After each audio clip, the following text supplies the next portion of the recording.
So I didn't think I would be talking about this topic once again for a game that came out this year and pretty much is not really doing as well as it should be.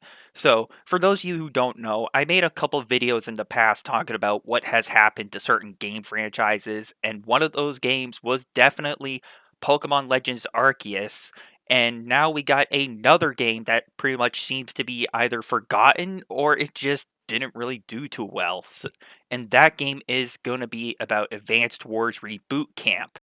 So, Advanced Wars Reboot Camp has never really had a, I guess, positive reputation when it comes to, I guess, releasing on time. And unfortunately, it just seems to be struggling once again. So, I'm going to take you back a little bit for a moment. So, the first Advanced Wars game was supposed to come out in like the early 2000s for like the Game Boy, I believe, but that game got delayed due to the world events of 9/11. But then the second Advance Wars game, I think, was a little while after that. That got delayed due to development issues, and a few years later, we finally got the Reboot Camp, which is also supposed to be the remaster for the first two Advance Wars games.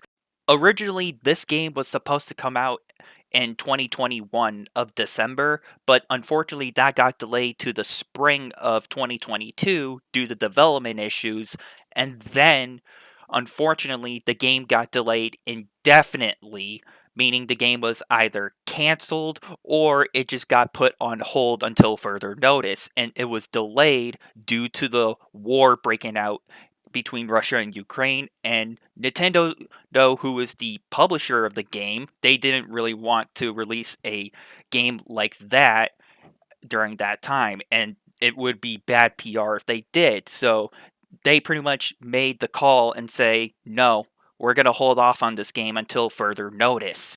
And here we are now in 2023, where Nintendo had re-announced that Advance Wars Reboot Camp was coming out, and it was coming out in April of spring. And the game finally came out, but unfortunately, it didn't really make the quota that Nintendo was hoping for, and it just didn't really seem like it had that much promise. Now, I tried to do some research online and I was having a bit of trouble trying to find the sales chart, but unfortunately, that's not really available.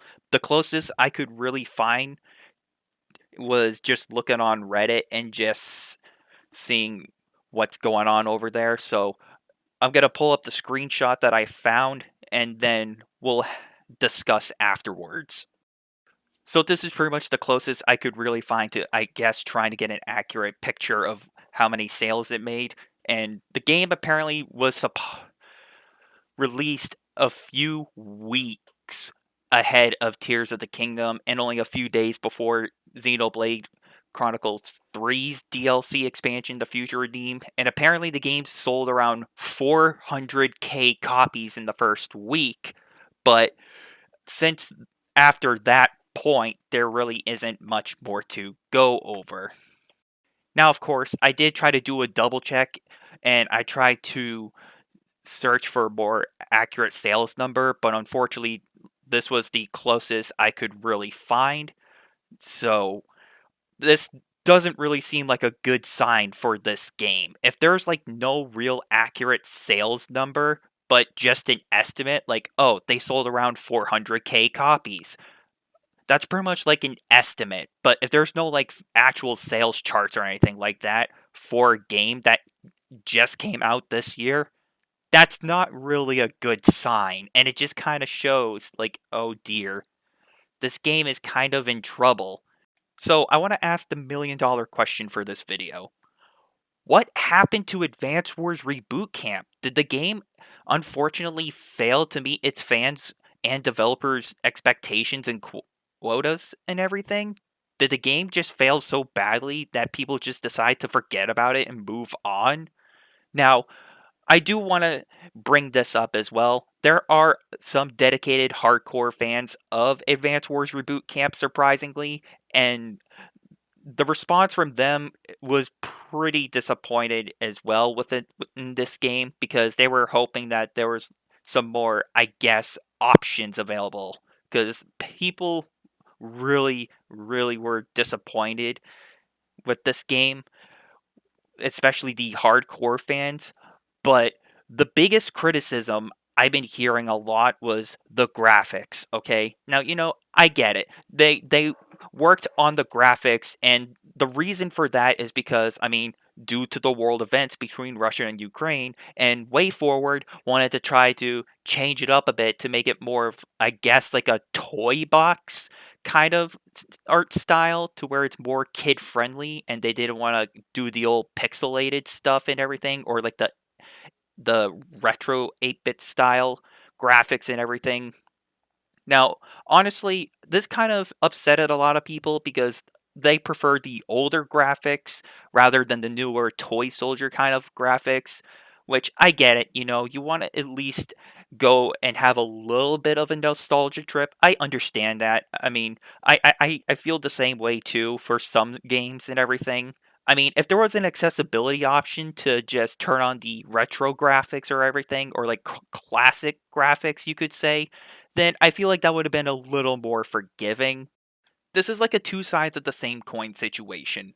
We have one side where we got the game that we wanted, but if we look at the other side of that coin, we can see all the problems that the game has, and it just doesn't really sit well with a lot of people. Mostly being the graphics, because that's just going to rub some of the hardcore fans the wrong way. And then some of the units are apparently harder to tell apart compared to the other games. And then the gameplay, I guess, can be pretty tricky for the newer players to the franchise if they have no idea what they're doing.